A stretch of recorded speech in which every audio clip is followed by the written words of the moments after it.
주님을 찬양합니다. 아멘. 아멘. 메시지 5번 제목 한번 읽어볼까요?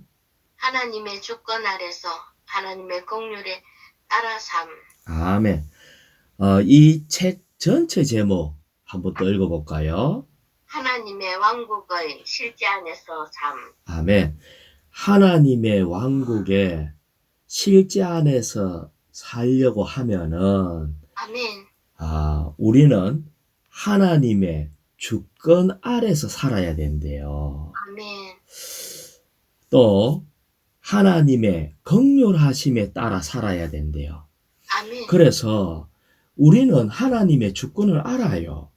하나님께서 우리를 창조하셨다는 것도 알고 하나님은 그분의 뜻대로 역사하신 것도 알고, 그런데 왜 이 부분을 우리에게 다시 또 얘기하실까?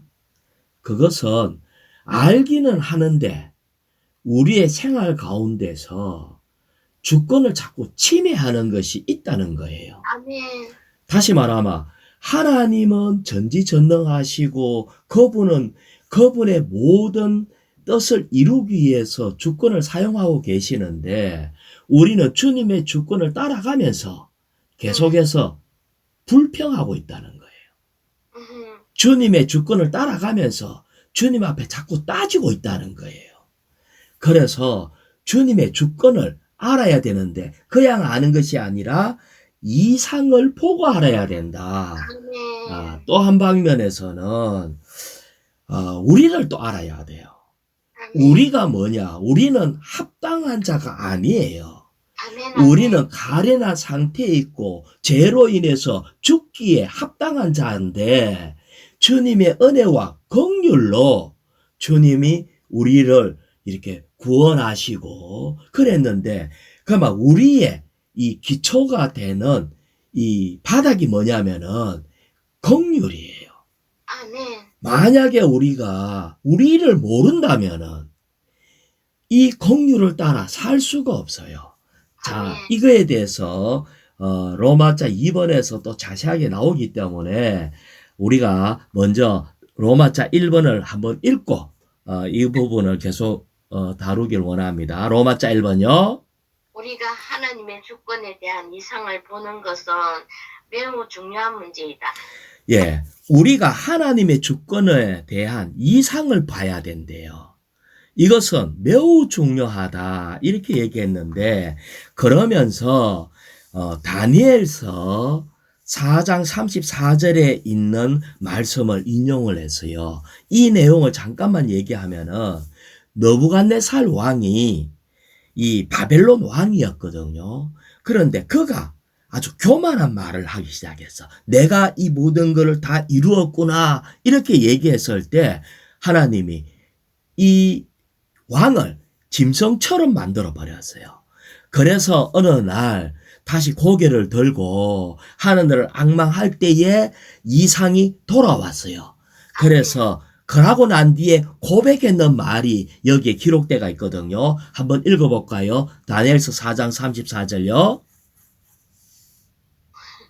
어디? 1자 말씀요. 네. 나는 가장 높으신 분을 찬양하고 영존하시는 분을 찬송하며 그분께 경외를 표하였다. 그분의 통치권은 영원한 통치권이요. 자, 여기에서 느부갓네살 왕이 알게 된 것은 가장 높으시고 찬양받기에 합당하신 분, 그분의 통치권은 영원한 통치권이다. 그래서 하나님이 모든 것을 통치하신다는 것을 보게 됐어요. 아멘. 뿐만 아니라 여기에 생략된 걸 제가 조금 읽어볼게요.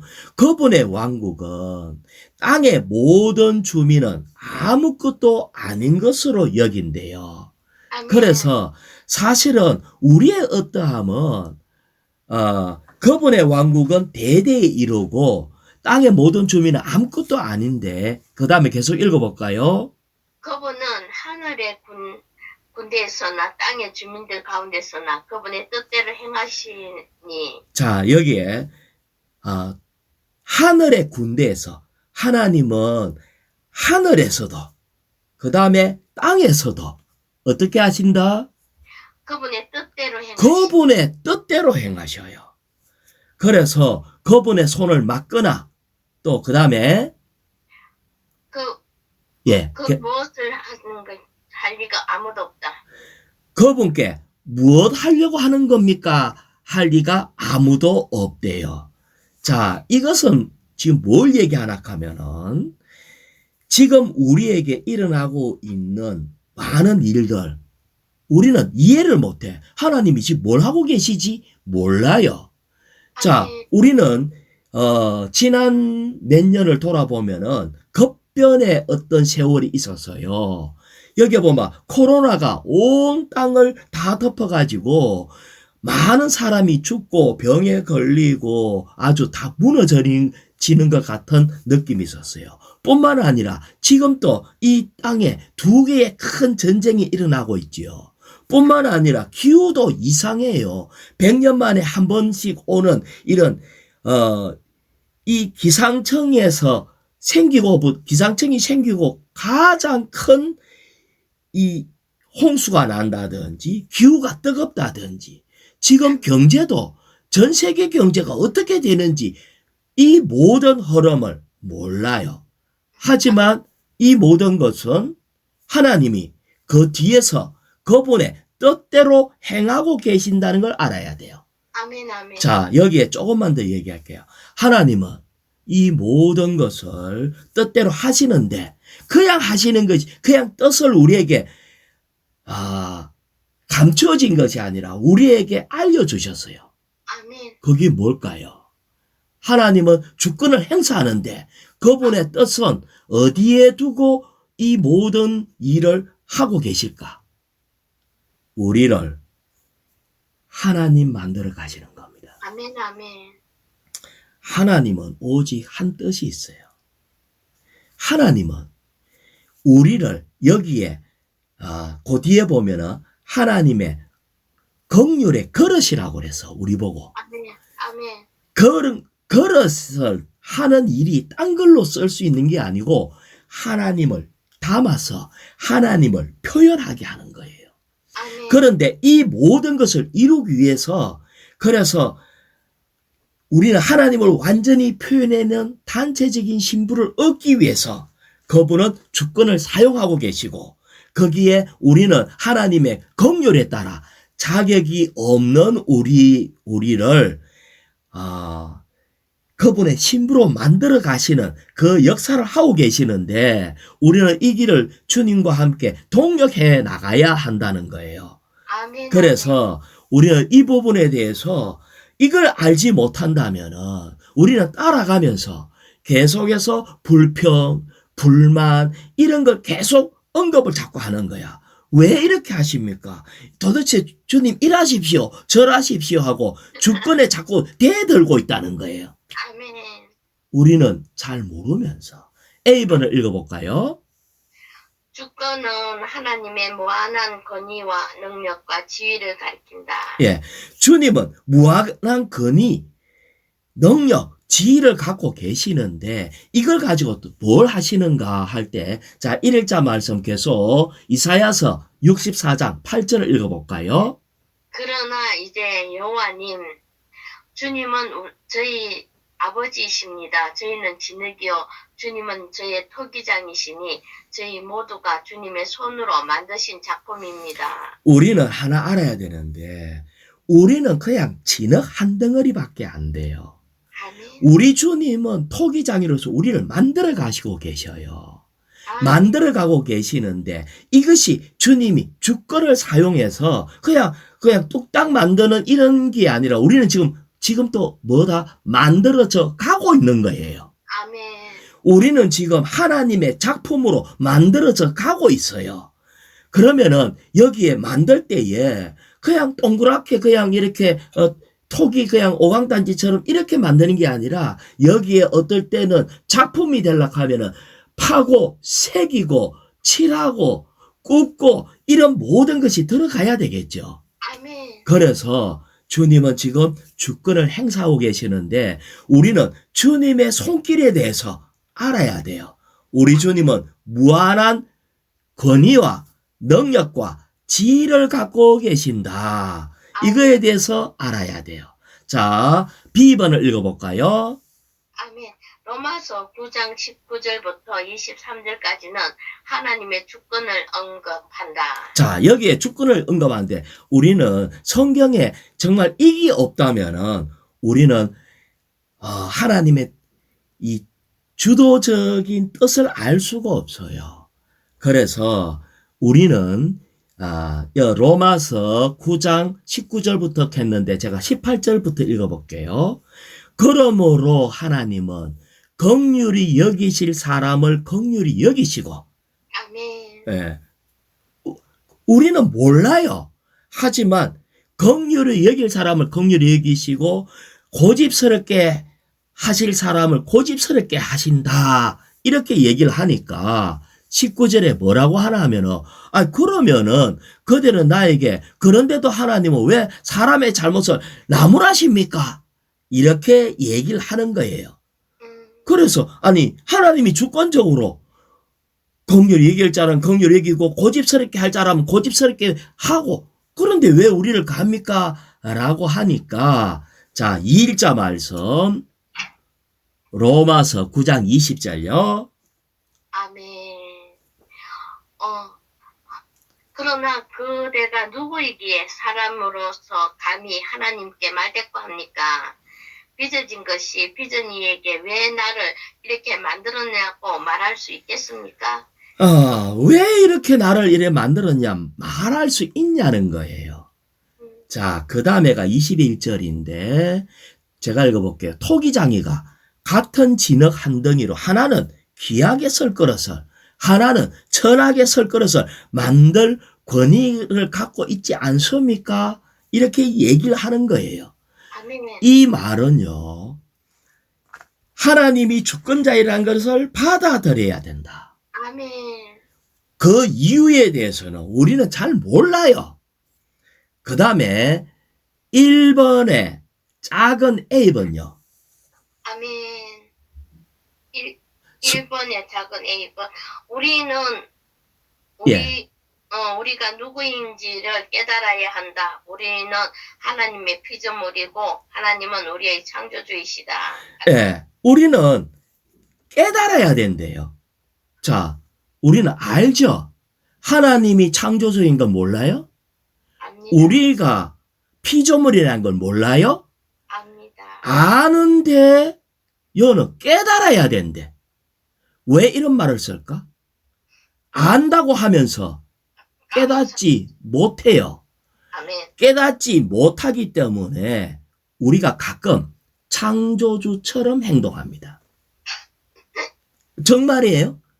아멘. 우리가 알면서 자, 우리는 그러시고 이 그릇은 하나님을 담아서 하나님을 표현해내고 그래서 하나님의 뜻을 이루는 그분의 주권적인 뭔가가 있다는 거예요.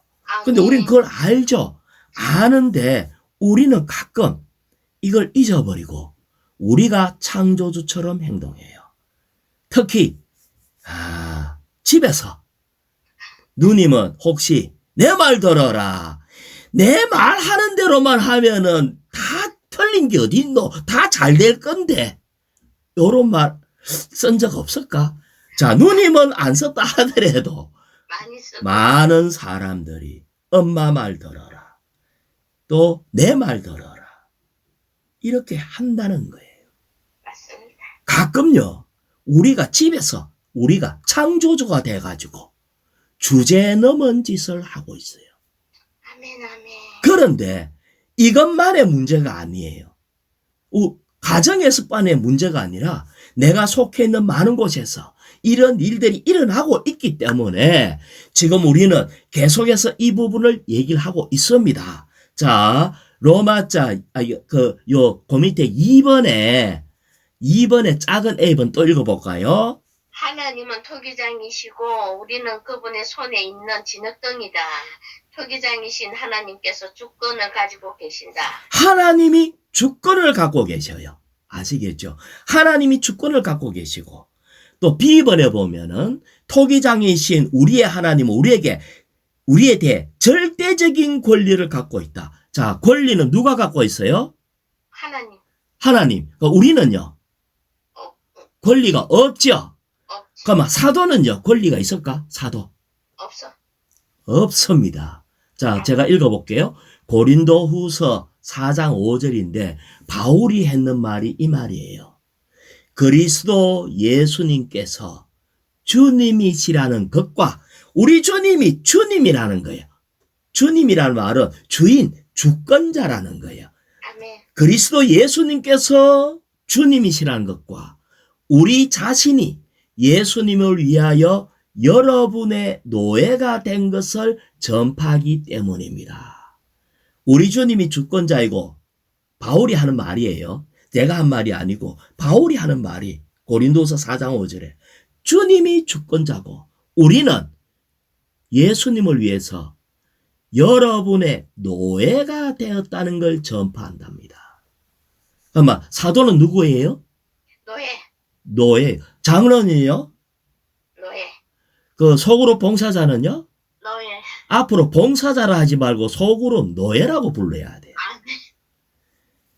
누님은요? 노예. 가족을 돌보는 노예예요. 아멘. 이거에 대해서 내가 주권을 갖고 있다고 생각, 나는 요 정도의 권한은 있어. 요런 생각을 잊어버려야 돼. 우리에게 있는 권한은 어떤 거냐면요. 먹이고 공급하는 권한입니다.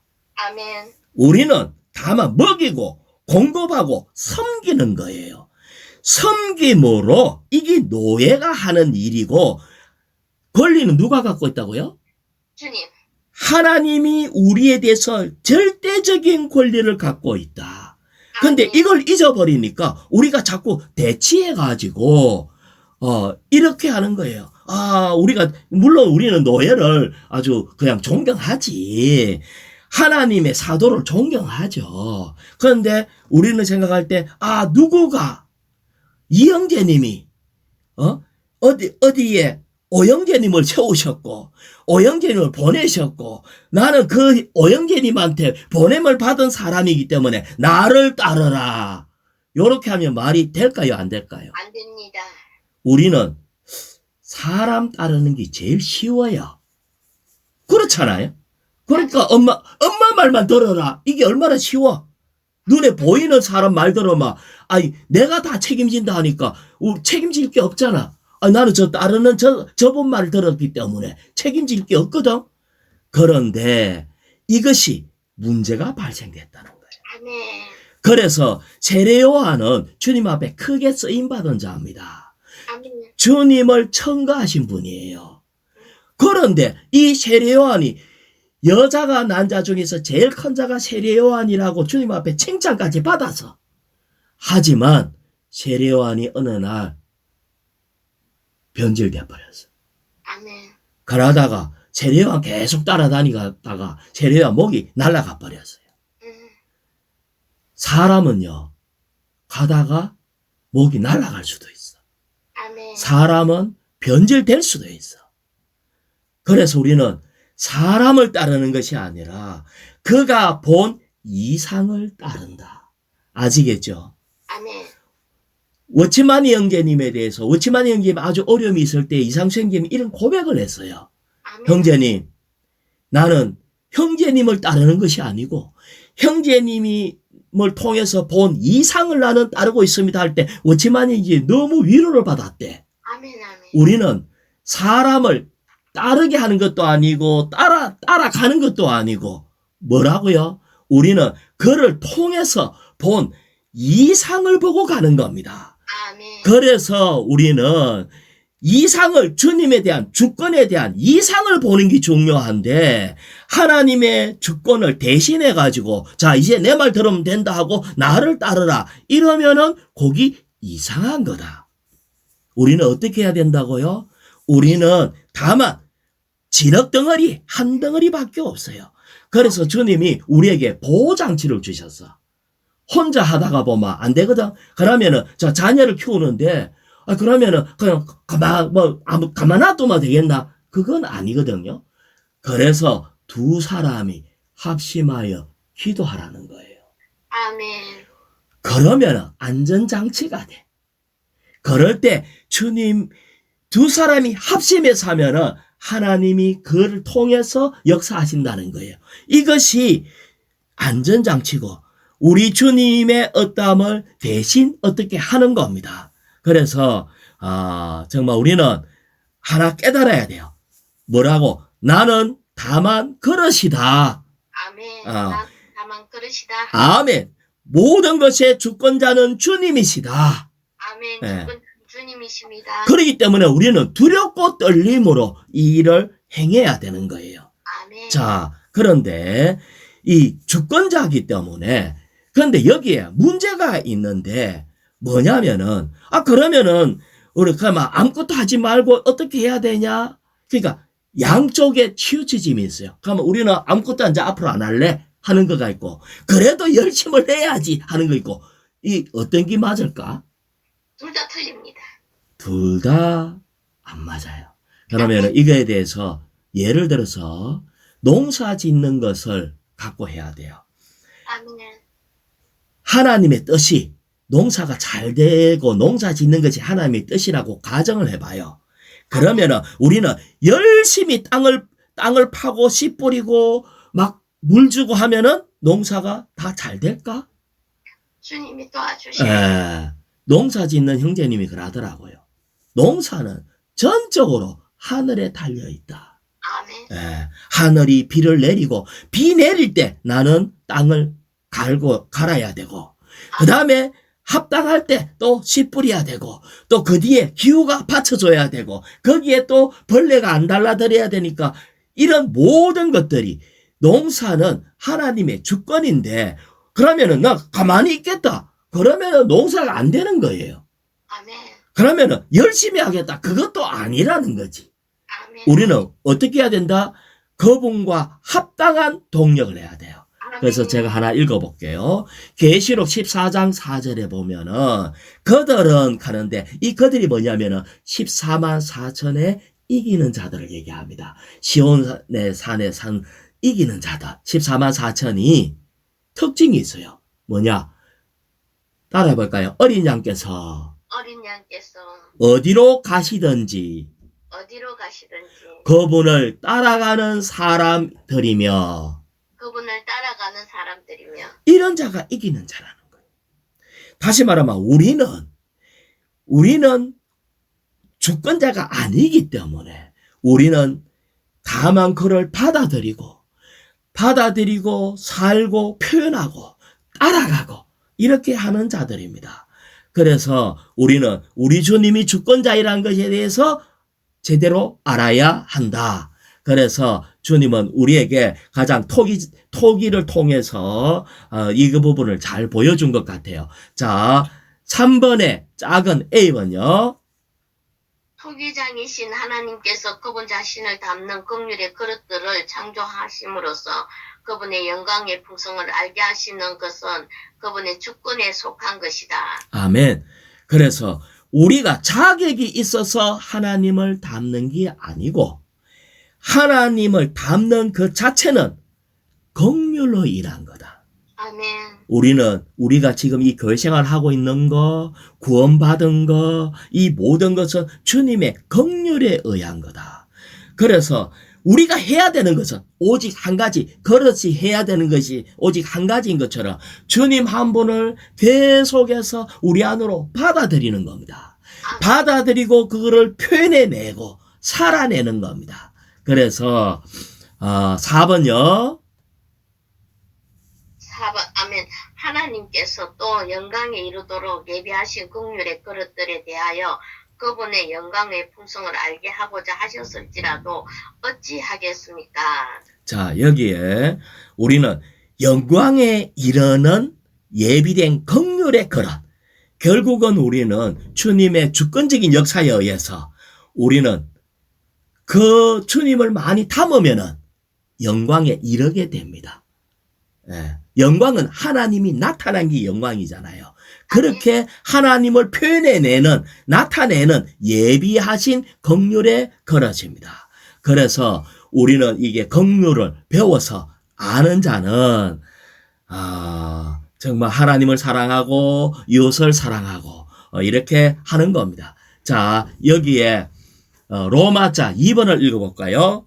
내가 긍휼히 여길 사람을 긍휼히 여기고 그러므로 이것은 원하는 사람에게 속한 것도 아니고 다름질하는 사람에게 속한 것도 아니고 오직 긍휼히 여기시는 하나님께 속한 것입니다. 아멘.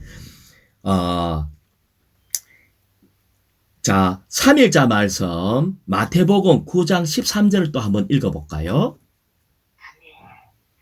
여러분은 가서 내가 긍휼을 원하고 희생제물을 원하지 않는다는 것이 무엇을 의미하는지 배우십시오. 나는 의인을 부르러 온 것이 아니라 죄인을 부르러 왔습니다. 이 말씀은 언제 하셨나 하면은 예수님이 죄인들하고 같이 밥을 먹었어요. 그러니까 바리새인들이 예수님한테 이런 얘기하는 거야. 아이고 저 더러운 사람들, 죄인들 하고 밥을 먹다니.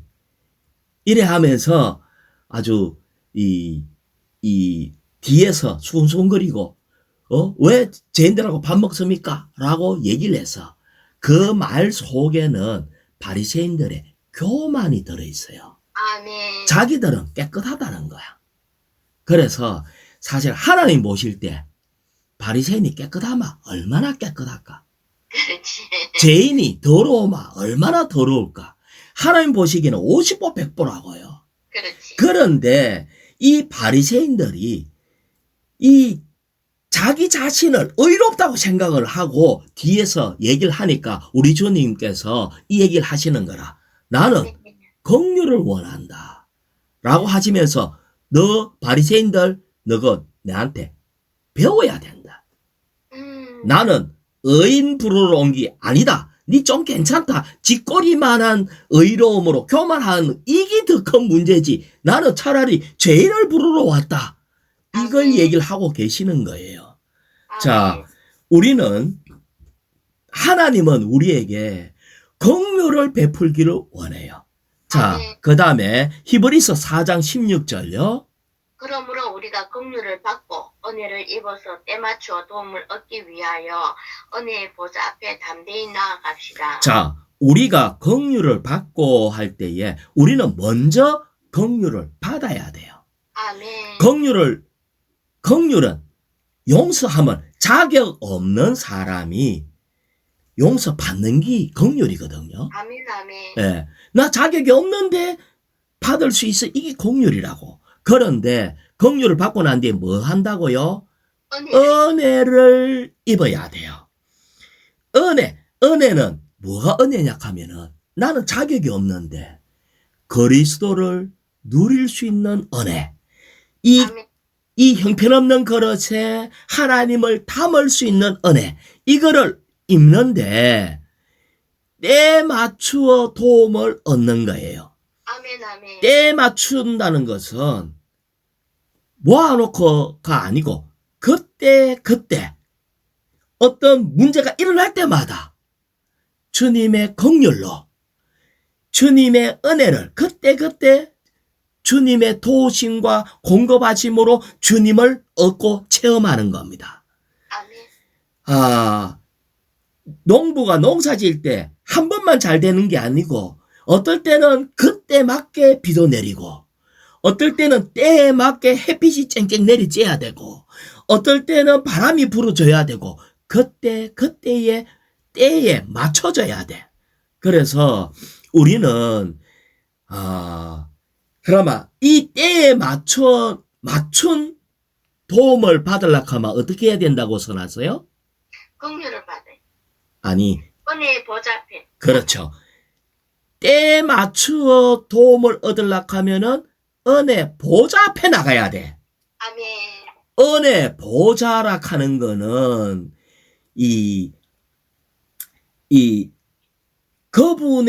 그분께 나가는 겁니다. 다시 말하면 이거는 탕자가 아버지께 돌아오는 거하고 거의 같은 상태예요.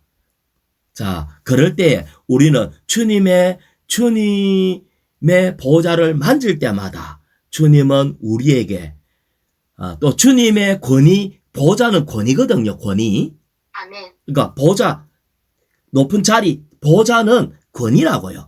우리는 주님의 권위에 순종할 때마다, 주님의 권위를 만질 때마다 주님은 필요를 우리에게 계속 채워주는 겁니다. 자, 그래서 이런 우리는 이 로마자 2번에 보면은 원하는 사람에게 속한 것도 아니고, 그 다음에 다름질하는 사람에 속한 것도 아니고 라고 얘기했어요. 자, 여기에 보면은 저 B번을 한번 읽어볼까요?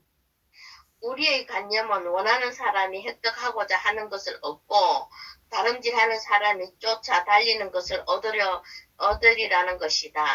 이게 우리의 관념이고 세상이 통용되는 거예요. 다시 말하면 열심히 하면은 될 거다 이거잖아요. 뜻을 세우면은 될 거다 이거잖아요. 뜻 세우고 알고 열심히 하고 계속 뭔가 대가를 지불하고 하면은 될 거다라고 하는 것이 우리의 관념이에요. 그런데 지금 주님은 이걸 얘기하는 게 아니라 우리에게 길이 없을 때 오히려 무릎을 꿇고 주님에게 긍휼을 입으면, 그리고 은혜의 보좌를 만지면 주님이 때에 따라 필요를 공급해 준다는 겁니다. 그래서 정말 이렇게 탕자인 우리가 정말 다만 돌아올 때에 겉옷을 주님이 입혀주는 그런 하나님의 긍휼은 항상 우리에게 준비되어 있는 거예요. 왜 이 부분을 얘기하나 하면은 우리가 누가복음 15장에 보면은 이 아들이 뭐라고 얘기했나 하면, 나는 아버지한테 먼저 이 재산 다 타갔기 때문에 자격이 없다 생각해서, 그래서 어떻게 했어요?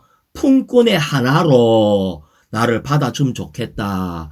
이제 더 이상 아버지의 아들이라 칭함을 받지 아니하고 이제 나는 아버지 앞에 죄를 지었고 아들의 자격이 이제 없습니다 라는 것을 고백을 하려고 했어요.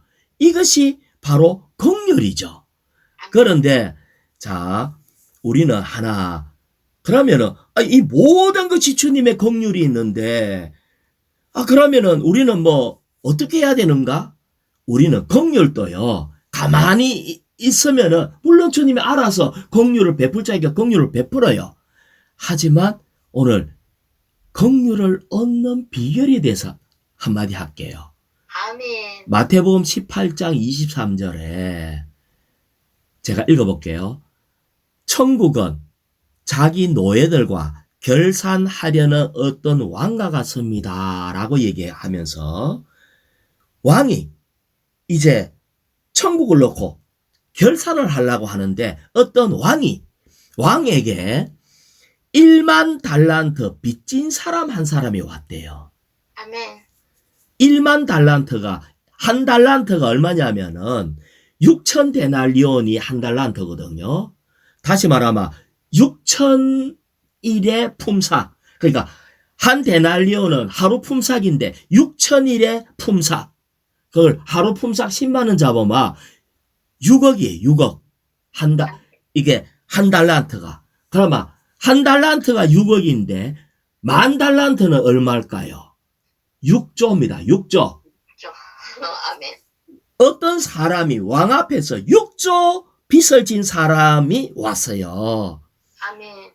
그래서 빚 갚아라, 다 팔아가 갚아라 할 때, 아이고 내가 막 어쨌든 가고 막 바짝 엎드려 갖고 했을 때에 왕이 탕감해줘서 좋다, 내가 탕감해줄게, 용서해줄게 해가 6조를 탕감을 해줘서 아멘. 1만 달란트를. 그런데 이 사람이 나가가지고 길 가다가 자기한테 100데나리온 빚진 사람 한 사람을 딱 만나서, 이것이 얼마냐면은 1천만 원이에요. 1,000만 원 빚진 사람을 딱 만나니까 이 사람의 목을 조르면서 내 빚 갚아라 하고 빚 갚을 때까지 너 못 나가고 감옥에 집어넣어 버렸네. 그러니까 이걸 보고 알고 왕한테 가서 일러줘 버려서, 왕이요, 6조 빚진 사람이 1,000만 원 빚진 사람 잡아갖고 돈 안 갚는다. 감옥에 집어였는데 라고 얘기하는 장면이 나와요. 아멘, 아멘.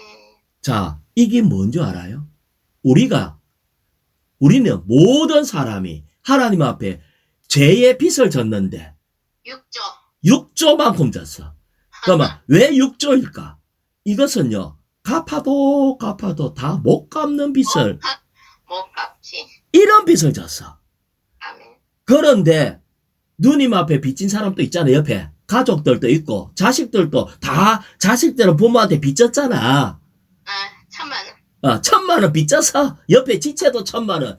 이 지체 저 지체 내한테 1,000만 원씩 빚진 사람 많아. 그런데 한번 고리를 딱 걸고 네가 이 빚 갚기 전에 다시는 내가 용서를 안 해줘 하고 딱 거는 사람이 있어. 있어.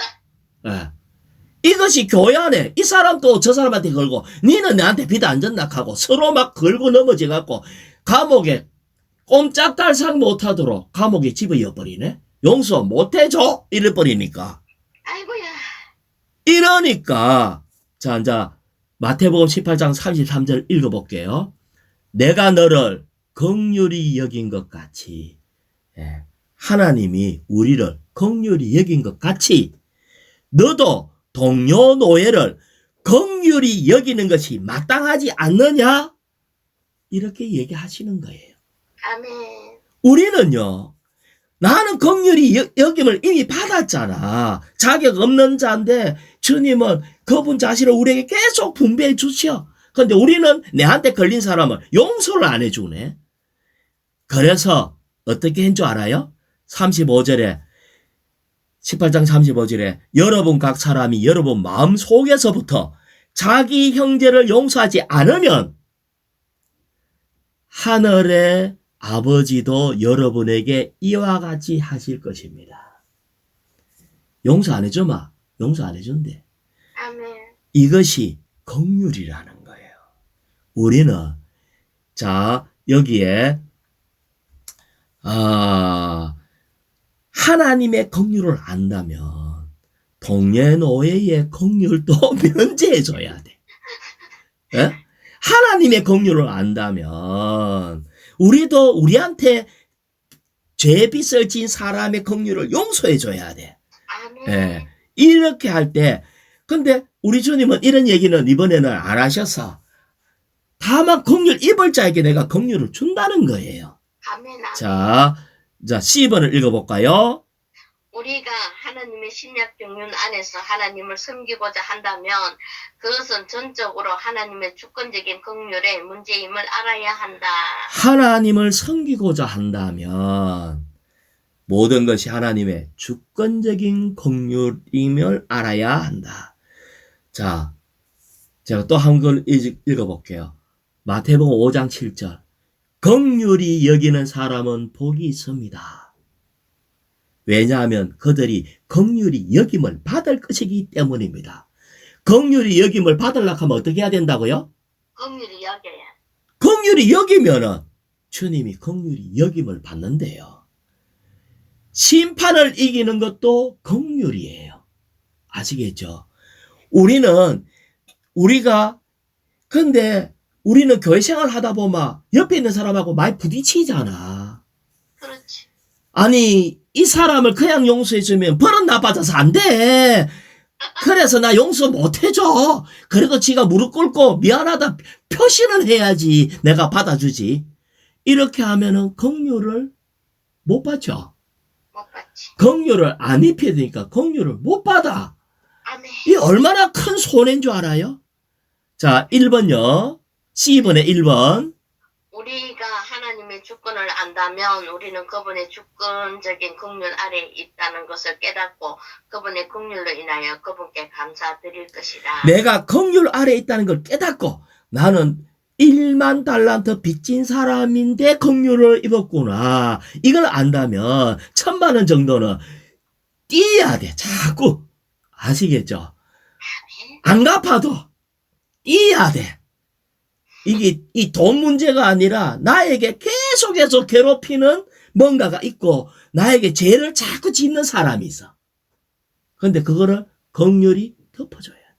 아멘. 네. 그런데 이번 메시지에 보면은 집회에 온 사람, 교회 생활하는 사람, 이런 모든 것은 주님의 긍휼로 내가 하는 것이지 내가 교회 생활하지 않는 사람을 결코 정죄할 수 없다. 내가 이렇게 된 것도 다 주님의 은혜와 긍휼의 문제다. 그래서 우리는 정말 우리가 어느 날 죄를 짓고 난 뒤에 주님 앞에 회개해야지 하는 마음을 갖는 것도 주님의 긍휼의 문제다. 네가 잘나서 당신이 잘나서 교회 생활하는 것이 아니다. 당신은 긍휼을 많이 입어서 교회 생활하고 있는 거다. 아멘. 똑똑해서 교회 생활하는 것이 아니고 주님의 긍휼로 교회 생활하는 거다. 아멘. 내가 40년 교회 생활했니? 50년 했니? 몇 년 했니? 주님의 긍휼로 하고 있는 것이지.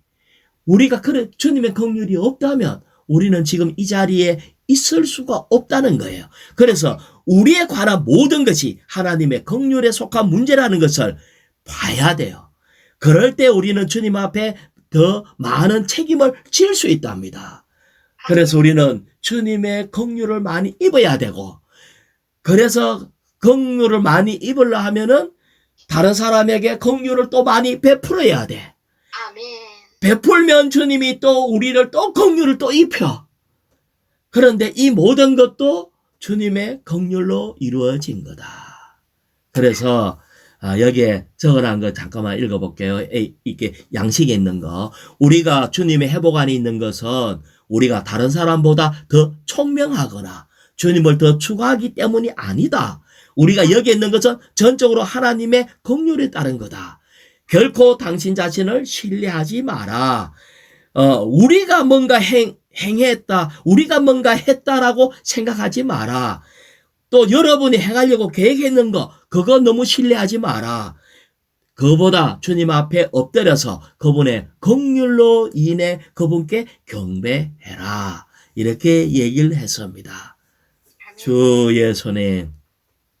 자, 그 다음에 D번에 D번 읽어볼까요? 로마서 9장은 모든 것이 하나님의 긍휼에 달려있다는 원칙을 계시해준다. 예, 여기에서 계속 로마서 9장이 바로 얘기하는 것이 뭐냐면은 이것은 원하는 사람에게 속한 것도 아니고 다름질하는 사람에게 속한 것도 아니고 이것은 이런 게 아니라는 거예요. 자, 여기에서 이번에 메시지 가운데 이런 걸 얘기했어. 그럼 소극적인 것만의 문제가 아니고 하나님의 다루심을 받아야 할 세 종류의 사람이 있대요. 그게 바로 첫 번째, 의지가 강한 사람. 아멘. 누님 의지가 좀 안 강하나? 강하죠. 두 번째, 감정이 강한 사람. 강하죠. 감정이 안 강하나? 또 생각이 강한 사람. 나 생각이 다 들어가네. 아이고야. 이것이 하나님의 다rum을 받는 세 종류의 사람이래요. 그래서 의지, 감정, 생각은 반드시 하나님의 파쇄를 겪어야 한다. 아멘. 이 좋은 것 같은데. 하지만 이것 때문에 의지 약한 사람을 긍휼을 베풀 수가 없어요. 감정에 문제가 있는 사람 받을 수가 없어요. 생각이 아주 단순하고 뭔가가 이런 것도 받을 수가 없어. 그래서 하나님은 이거를 파쇄하신대. 제가 한 구절 읽어볼게요. 사도행전에 보면은 사도행전 24장의 14절에 이 하늘에서 강하게 빛이 내리쬐면서 히브리 말로 이렇게 얘기했대. 사오라 사오라 내가 왜 나를 박해하느냐. 아멘. 가시 돋친 막대기에 뒷발질하는 것이 너에게 고통이다. 이렇게 얘기했대요. 사울이 어딜 가다가 이 다메섹으로 가다가 뭐하러? 이단 잡으러 가려고. 자기는 하나님께 충성을 다하는 것이 예수 믿는 사람 잡으러 다니는 거래. 하나님을 위해서 열심히 일을 했는데 이것이 얼마나, 그러면 이 사울은 의지도 강하고 생각도 많고 구약과 성경도 많이 알고 아주 그런 열정적인 그런 사람인데 이것이 오히려 주님을 박해했대요. 아멘. 그래서 우리는 이럴 수 있다는 거예요. 그래서 정말 우리는 주님으로부터 배워야 돼요. 아멘. 예. 뭘 얘기하나 하면 나는 오직 긍휼히 여기는 하나님께 속해야 한다. 아멘. 주님이 나는 긍휼을 원하고 희생제물을 원하지 않는다는 것이 무엇을 의미하는지 배우십시오. 우리 주님은 긍휼을 원합니다. 우리는 이걸 배워야 돼요. 우리 모든 것은 하나님의 긍휼에 달려 있어. 그래서 주의 손이 정말 주님 앞에 우리는 합당하게 모든 것의 주권자이신 하나님의 주권, 그분이 모든 것을 이루시는데 특히 우리를 하나님 만들어 가시는 역사를 하고 계시고, 그 다음에 우리 주님은 긍휼히 여길 사람을 긍휼히 여기는 이것을 우리 보고 배워래요. 아멘. 왜? 우리에게 너무나 잘못된 관념들이 많이 있기 때문에.